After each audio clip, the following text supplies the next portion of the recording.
Assalamualaikum warahmatullahi wabarakatuh. Waalaikumsalam warahmatullahi wabarakatuh. Halo guys, perkenalkan saya Nur Fadila sebagai moderator pada hari ini. Dan kita kedatangan narasumber yaitu Eka Kanda Aditya Dwi Anugrah Wiratman selaku Denis Ketua BEM. Nah, pada kesempatan kali ini kita akan mengulik mengenai materi leadership. Oh ya, mungkin saya lupa pada saat ini kita berada di podcast Kasrat, yaitu di Ngopi Kasrat, ngulik topik with Kasrat. Nah, baik Kak, assalamualaikum Kak. Waalaikumsalam warahmatullahi wabarakatuh. Gimana Kak kabarnya? Baik, alhamdulillah.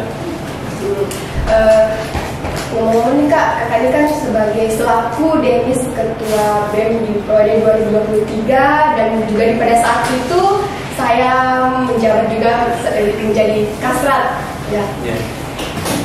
Jadi Kak, saya mau bertanya, gimana sih Kak rasanya jadi Denis Ketua BEM dan juga apa sih Kak kesibukan yang Kakak alami setelah menjadi Denis Ketua BEM? Oke, yang pertama mungkin setelah Denis menjadi Ketua BEM itu yang pertama tanggung jawab sih, yang lebih banyak tanggung jawab kepada lebih ke arah mengarahkan adik-adik yang sekarang mungkin memegang tanggung jawab ada di BEM. Tentunya pada saat kayak misal Ketua BEM mau itu tentang perkara atau masalah yang ada di masa priorisasinya itu selalunya pasti diskusi dengan saudara ketua-ketua BEM dan harusnya selalu pasti teman-teman ingin mengetahui apa sih masalah dari setiap priorisasi ketua BEM. Tentu saja bukan cuma saya sih sebenarnya, ada juga kakak-kakak mungkin yang di atas saya yang pada saat priorisasinya masalahnya juga berbeda-beda sama priorisasi semenjak saya menjadi ketua BEM dan sekarang sudah di Indonesia.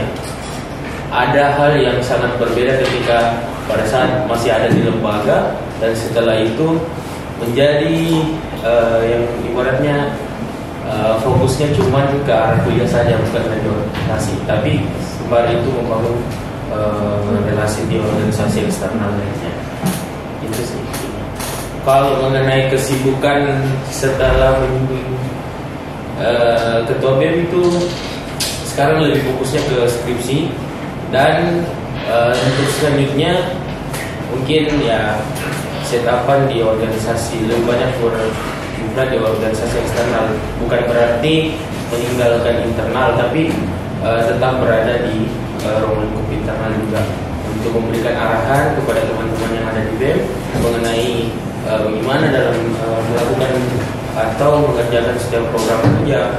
Ketika teman-teman inti BEM bertanya tentang bagaimana mekanisme ini kah, bagaimana mekanisme itu, ya setahu saya dan semampu saya untuk menjelaskan ke teman-teman yang masih ada menjadi pengurus di BEM.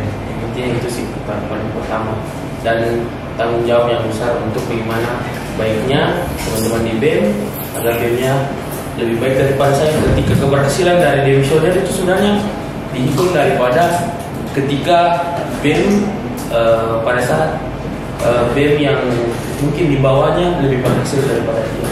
Itu sih sebenarnya menurut saya.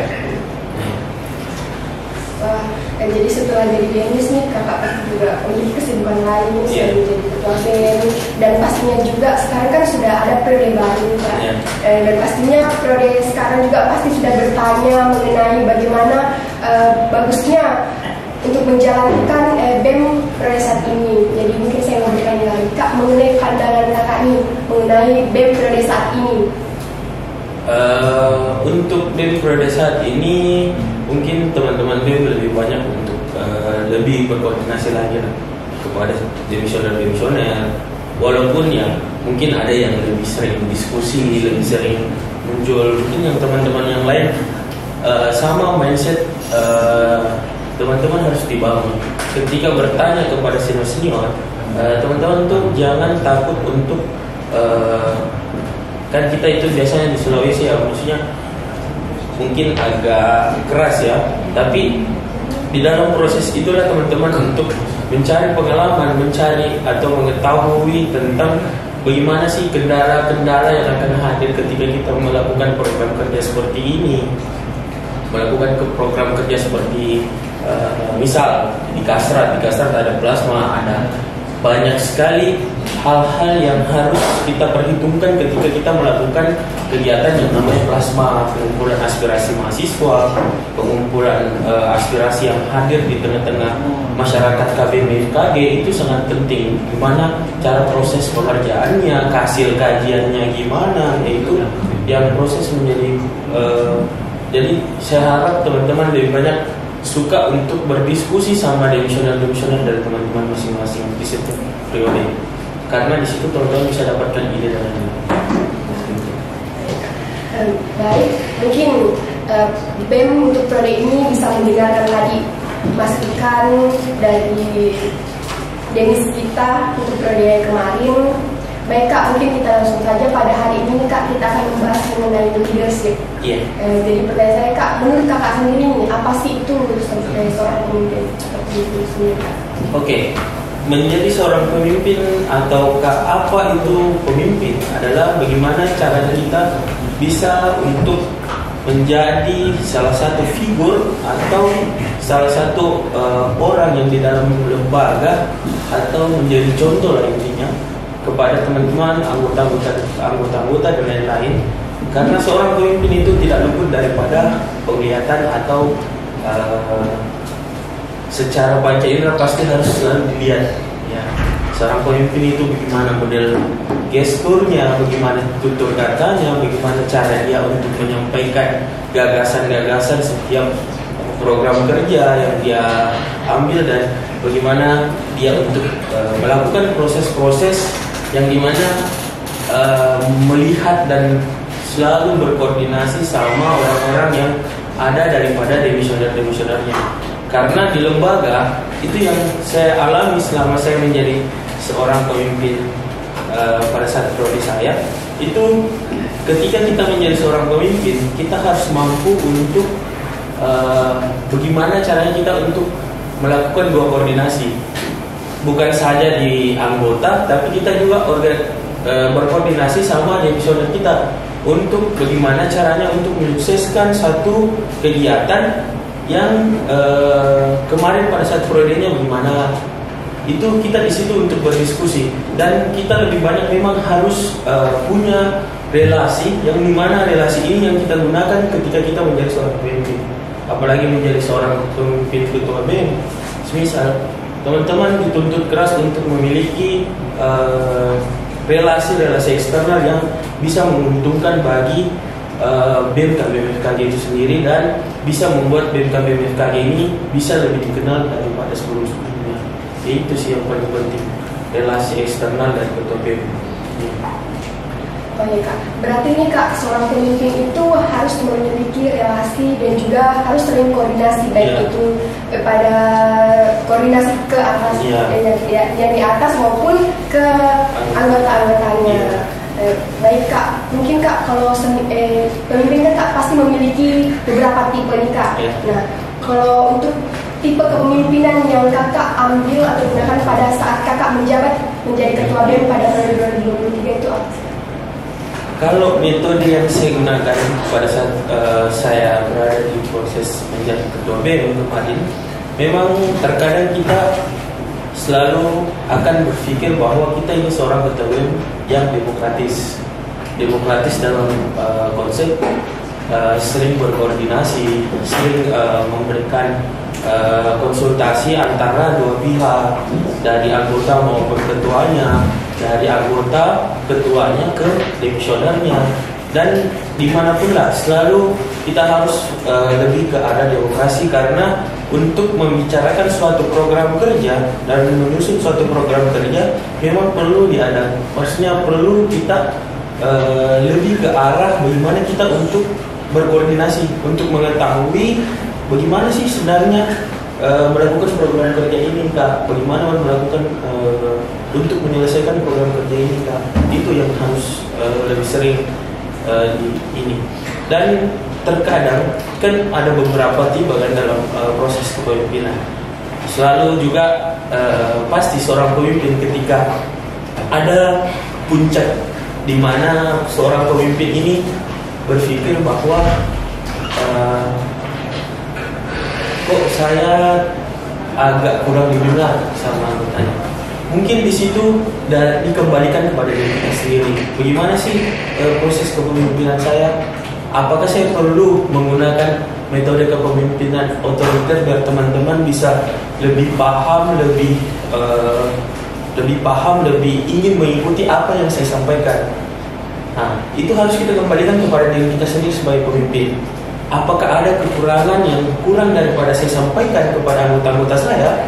Ataukah ada kekurangan yang mungkin pada saat proses saya memimpin dari anggota-anggota saya ini, anggota saya tidak puas dengan kepemimpinan saya?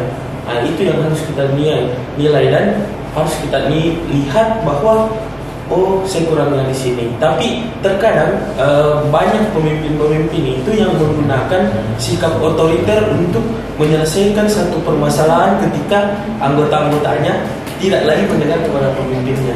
Bahkan yang sering saya dapatkan itu terkadang ada seorang pemimpin yang mungkin ketika dia mengarahkan dan maunya tidak diikuti, ya dia tidak mau agak ogah-ogahan untuk menyelesaikan program kerja tersebut karena anggotanya kurang mendengar ke dianya.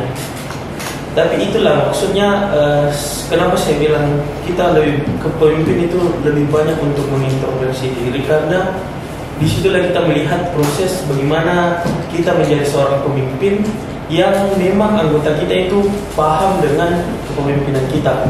Nah, selalu saya titipkan kepada teman-teman yang mungkin sekarang jadi ketua BEM, banyak-banyak mengintrospeksi diri, banyak-banyak untuk melihat ke diri dulu sebelum menegur kepada teman-teman anggota. Ketika teman-teman kurang dalam memahami konsep itu, yakin dan percaya program kerja kalian pasti agak tersendat-sendat, agak kurang dalam menyelesaikan program kerja. Makanya saya bilang banyak-banyak berkonsultasi, banyak-banyak berkoordinasi kepada demisioner, dan banyak-banyak berdiskusi tentang bagaimana sih menyelesaikan program kerja ini biar proses dari kepemimpinan, proses dari teman-teman semua yang ada di BEM didapatkan dan bisa di-share ketika teman-teman juga sudah menjadi demisioner nantinya. Entah mungkin teman-teman yang ada di departemen lebih paham tentang program kerja ini daripada saya sebagai demisionernya ketika kita membawa konsep tersebut di hari ini. Karena mungkin proses kepemimpinan di hari ini harus memang pure hadir daripada diri teman-teman masing-masing. Karena yang selalu menjadi permasalahan itu ketika mau daripada teman-teman kurang diikuti, dan teman-teman tidak mau kalau program kerja tersebut tidak selesai. Biasa kan ego seorang pemimpin itu sangat-sangat besar untuk menyelesaikan suatu program kerja. Nah, disitulah karakter-karakter dari seorang pemimpin itu harus diuji dan memang harus dipupuk sebesar-besarnya, karena untuk bagaimana caranya pemimpin tersebut biar lebih ke arah memang dia memimpin dengan sepenuh hatinya. Dia tahu bahwa bagaimana sih proses kita dari bawah sampai menjadi seorang pemimpin. Bagaimana sih proses kita dari seorang yang mungkin pertamanya anggota dan setelah periode selanjutnya mungkin dia sudah menjabat jadi ketua. Dan memang harus banyak-banyak berproses, banyak-banyak melakukan militansi kemana-mana saja. Itulah yang paling penting untuk membangun diri masing-masing dan proses kepemimpinan masing-masing. Itu di situ poinnya. Jadi pentingnya koordinasi ya Kak, ya, dan juga introspeksi diri sendiri. Ya. Baik Kak, tadi kan sudah membahas tipe kepemimpinan yang Kak bawakan, di mana tipenya yaitu ada demokrasi atau saling berdiskusi dan juga memberikan masukan-masukan dan juga mengintrospeksi diri. Nah, selanjutnya nih Kak, sebelum menjadi pemimpin pasti ada beberapa sifatnya yang harus kita tanamkan pada diri kita sendiri. Jadi pertanyaan saya Kak, sebelum menjadi seorang pemimpin, apa nih Kak, sifat apa yang harus ditanamkan pada diri seseorang nih Kak? Sifat yang paling pertama dan paling utama yang harus ditanamkan oleh seorang pemimpin adalah bisa menerima segala hal yang terjadi ketika program kerja tersebut tidak bisa berjalan dan bisa berjalan dengan sesuai tidak tepat waktu biasa. Contoh, misal plasma harusnya jalan hari ini, pemimpin sudah sepakat, ketua BEM sudah sepakat di hari ini, tapi karena tidak berjalan sesuai tanggalnya dan lebih ke arah ini sih, lebih ke arah sabar menerima apa keluhan dari setiap anggota dan sabar menjalankan priorisasinya sampai selesai. Itu sih yang paling utama harus dimiliki seorang pemimpin. Dan yang kedua, berintelektual lah intinya, dan harus memang memikirkan bagaimana harus banyak plan yang ada di dalam pikirannya. Ketika program kerja ini ingin berjalan, plan A seperti ini. Ketika plan A tidak bisa digunakan, masih ada second plan apa, plan C, plan B, itu sih. Baik Kak, selanjutnya nih Kak, saya ingin bertanya nih mengenai bagaimana nih Kak dengan pemimpin yang kurang kompeten atau tidak bisa mendengarkan anggotanya Kak? Untuk pemimpin yang kurang kompeten, sebenarnya tidak ada pemimpin yang tidak kompeten. Karena yang pertama, pemimpin kita semua diciptakan sebagai manusia ini untuk memimpin diri kita masing-masing. Nah, secara tidak langsung jiwa-jiwa kepemimpinan teman-teman sudah hadir daripada itu. Nah, yang paling utama sebenarnya ketika teman-teman menjadi seorang pemimpin, ketika teman-teman sudah disahkan atau dilantik sebagai seorang pemimpin, sebagai ketua BEM, ada tanggung jawab moral yang teman-teman pegang, ada tanggung jawab sebagai pengurus yang teman-teman pegang. Walaupun ya kita ketahui ketika kita mahasiswa, kita tidak tahu ilmu organisasi ini kapan kita gunakan sebenarnya. Apa sih relevansi dari ilmu organisasi dengan ketika kita sudah menjadi seorang dokter gigi?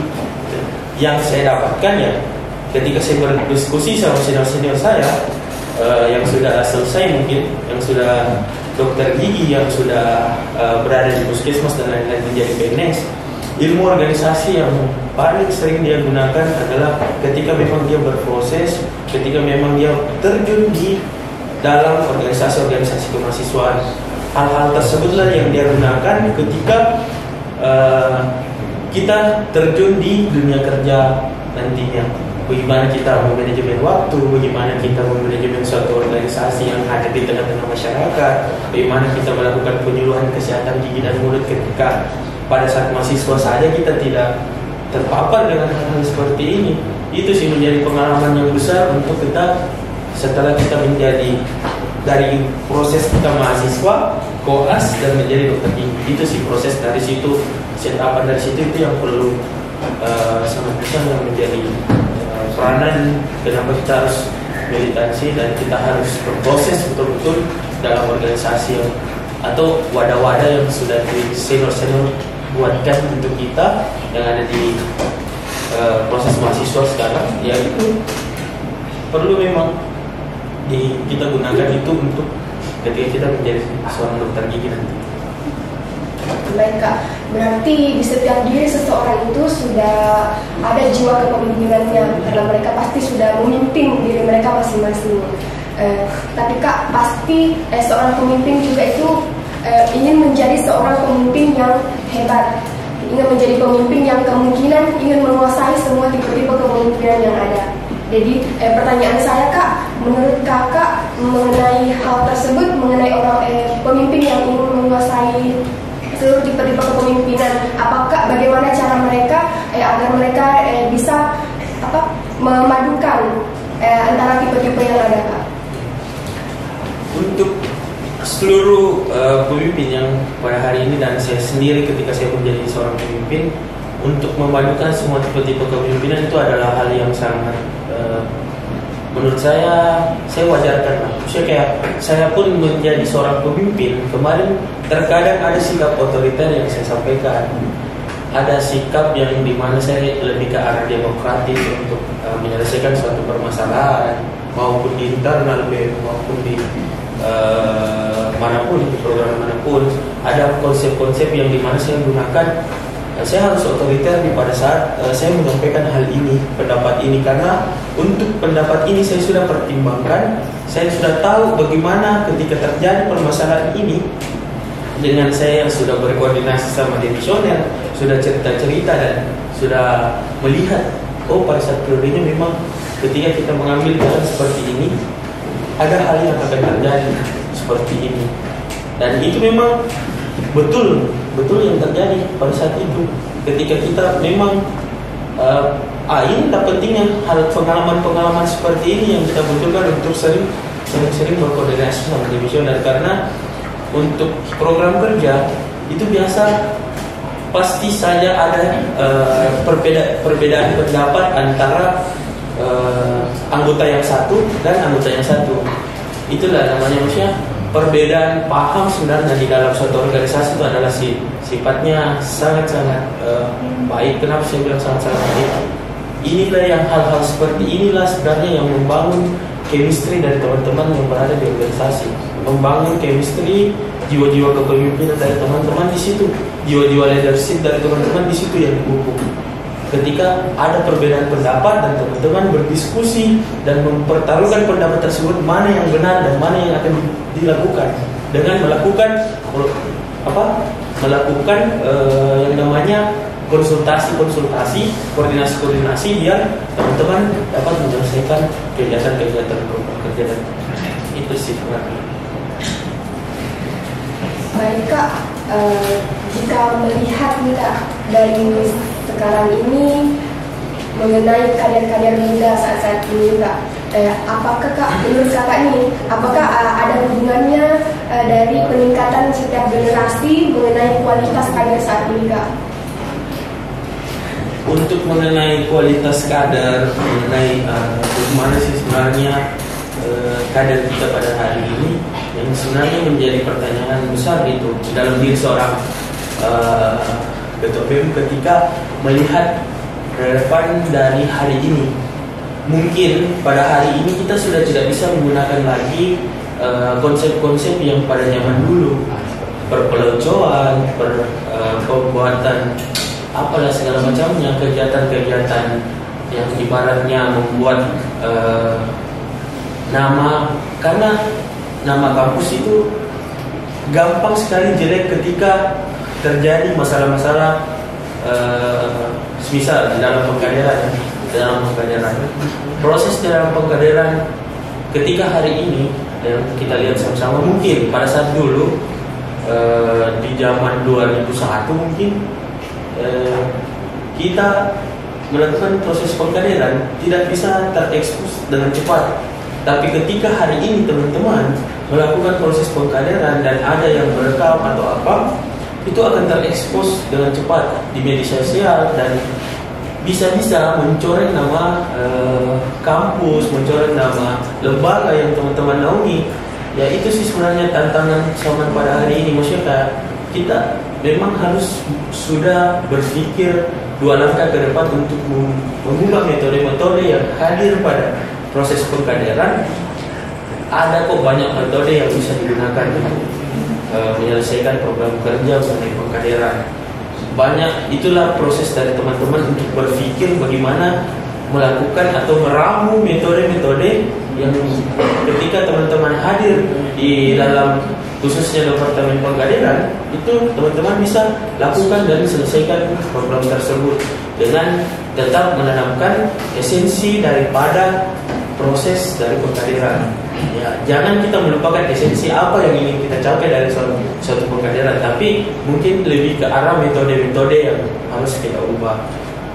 Tapi esensinya tetap harus kita hargai sesuai dengan apa yang ditawarkan oleh demisioner. Itu sih sebenarnya. Ya Kak. Benar sekali sih Kak, apa yang Kakak tadi bilang, bahwasanya saat ini mengenai penurunan kader itu mungkin bisa diubah dari metode pemberian, baik itu pemberian ilmunya, dari pihak-pihak yang seharusnya memberikan masukan mengenai bagaimana kader-kader ini bisa berkembang dan lebih baik lagi. Baik Kak, pertanyaan selanjutnya Kak, untuk hambatan Kak yang kemungkinan akan dialami oleh seorang pemimpin. Ya, mengenai berbicara tentang hambatan yang akan dialami, sebenarnya setiap priorisasi itu ada saja hambatannya. Tentang pada saat ini saya cerita sedikit, mungkin pada saat saya di kader, set-upan dari proses pengkaderan saya yang dimana pada saat itu COVID kan yang mengubah segalanya, COVID, dan set-upan di hari ini ketika mungkin ya dari proses kuliah juga sih sebenarnya. Dari dulunya mungkin kita kuliah dulu ada yang offline, tapi zaman sekarang ketika hadirnya COVID semua berubah. Sekarang penyajian kuliah harus online, ada yang bisa kuliah jarak jauh, ada yang bisa kuliah, walaupun kita sebagai mahasiswa kedokteran sih tidak bisa untuk melakukan perkuliahan secara semua online, tidak bisa. Harus kita juga melakukan secara offline, mungkin tentang clinical skill, tentang praktikum dan lain-lain. Ya itu sih sebenarnya perubahan-perubahan dari masa transisi yang membuat pemahaman kita menjadi lebih ke arah yang lebih harus mengubah proses dan harus mengubah metode. Nah, disitulah teman-teman harus menarik kesimpulan dan harus betul-betul berpikir bahwa gimana caranya teman-teman bisa mengacu kepada konsep leadership dari teman-teman masing-masing. Proses kepemimpinan teman-teman yang hadir di dalam dirinya teman-teman itu sangat-sangat digunakan ketika bagaimana caranya teman-teman bertanggung jawab untuk membuat suatu metode yang ditawarkan pada hari ini untuk dari set-upan metode-metode lama yang ditawarkan yang menjadi metode-metode baru yang kita hadirkan. Itu sih sebenarnya jiwa-jiwa kepemimpinan juga dibutuhkan pada saat itu. Kak, sekarang kan Kak lagi marak-maraknya nih kita membicarakan mengenai calon presiden yang akan memimpin selanjutnya nih. Menurut Kakak bagaimana pemimpin yang cocok untuk pemimpin negara kita ke depannya? Oke. Mengenai tentang seorang pemimpin yang akan memimpin bangsa itu, yang pertama yang seperti saya bilang tadi, pasti seorang bakal calon pun yang hadir pada hari ini punya relasi eksternal masing-masing.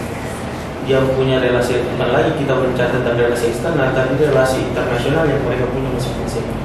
Dan dengan bantuan dengan partai politik dan lain-lain. Dan mengenai ketika kita bertanya kepada teman-teman mahasiswa, ya pasti teman-teman mahasiswa sudah paham betul dengan konsep-konsep yang akan ditawarkan pada pemimpin-pemimpin tersebut.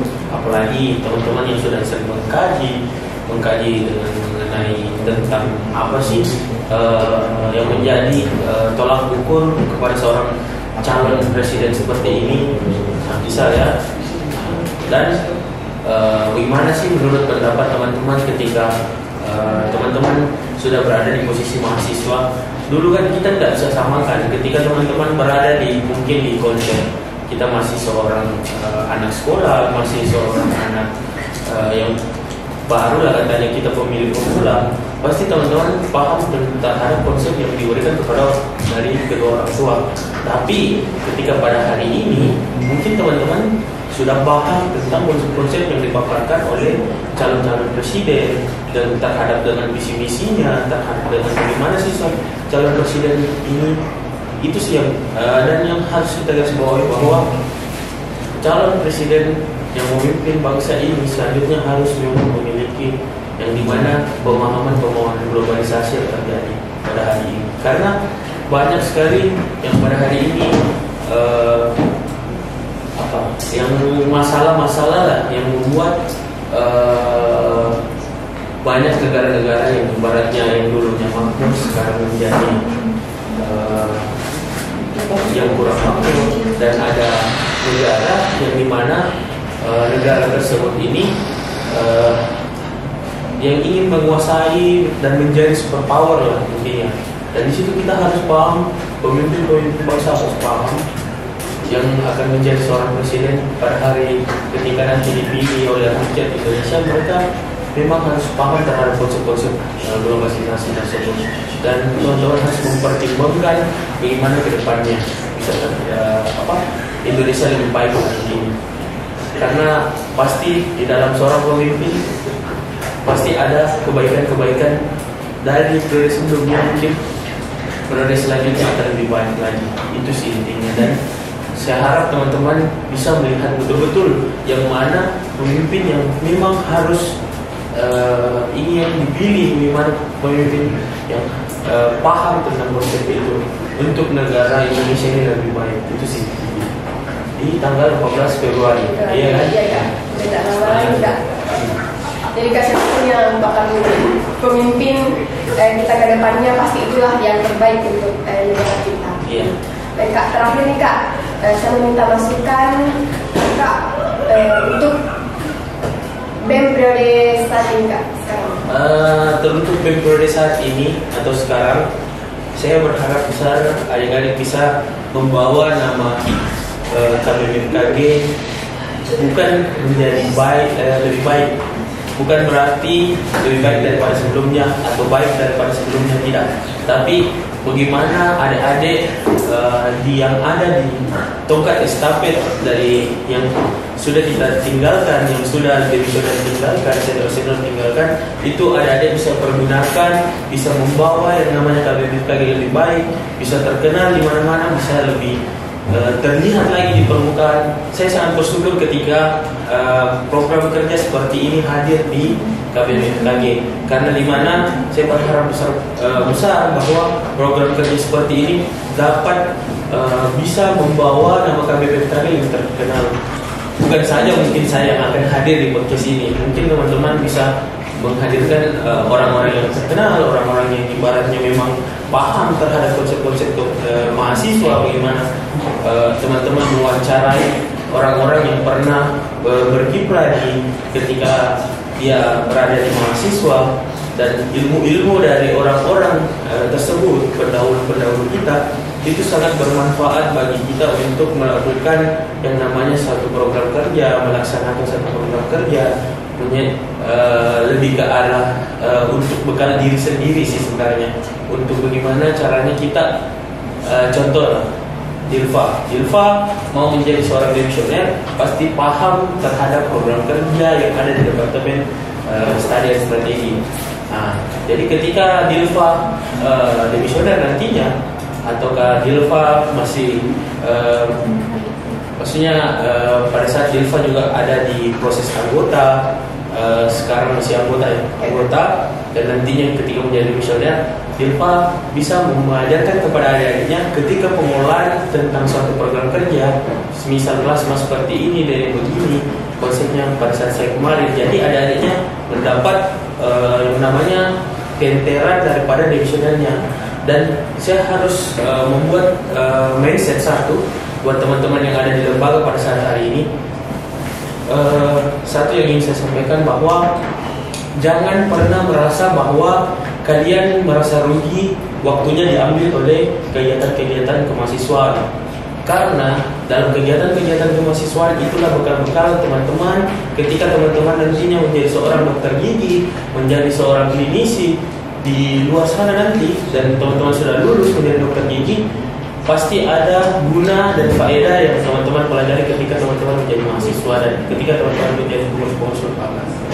Dan yang ketiga mungkin buat teman-teman yang pada hari ini memegang tongkat estafet, semangat dalam melakukan program kerja, jangan membuat diri terbebani terhadap program kerja. Kerjakan program kerja tersebut dengan hati yang senang, berpikir bahwa program kerja tersebut adalah proses dari teman-teman untuk mengetahui bagaimana sih pengelolaannya, bagaimana sih kegiatan-kegiatan yang dapat membangun soft skill dari teman-teman. Itu sih lebih cara yang intinya. Ketika saya ingin membandingkan teman-teman dengan teman-teman yang mungkin kurang dalam lembaga, pasti ada perbedaannya. mungkin teman-teman yang berlembaga lebih paham terhadap konsep yang dimana tentang bagaimana mekanisme koordinasi dan lain-lain. Pasti teman-teman di lembaga pasti lebih paham. Itu sih intinya. Yang intinya teman-teman, saya selalu sampaikan semangat dalam berproses, semangat dalam menyelesaikan program kerja, semangat untuk bagaimana kedepannya KBMFKG Bumi lebih baik. Itu sih.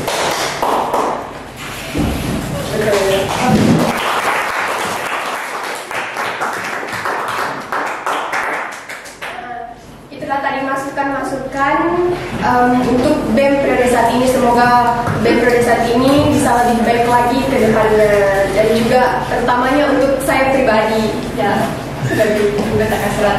Baik, kita mungkin kita akan flashback sedikit karena kan juga sebagai demisioner dari Kasrat.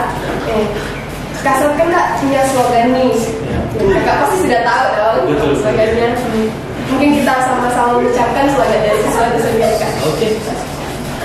Oke, ini saya pimpin ya. Sebagai demisioner Kasrat, saya demisioner Kasrat periode 2022. Pada saat itu ketua BEM saya Kakak Amdan Syarif SKG.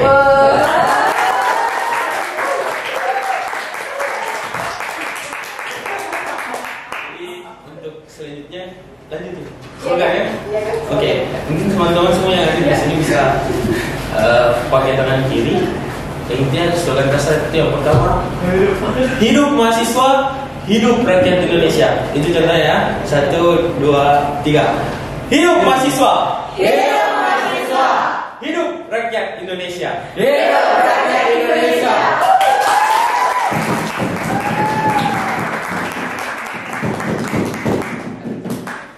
Baiklah, itulah tadi podcast yang sempat kita bawakan dari Kasrat, yaitu Ngopi Kasrat, ngulik topik with Kasrat. Dan saksikan untuk podcast-podcast selanjutnya mengenai Ngopi Kasrat di episode selanjutnya. Yeay!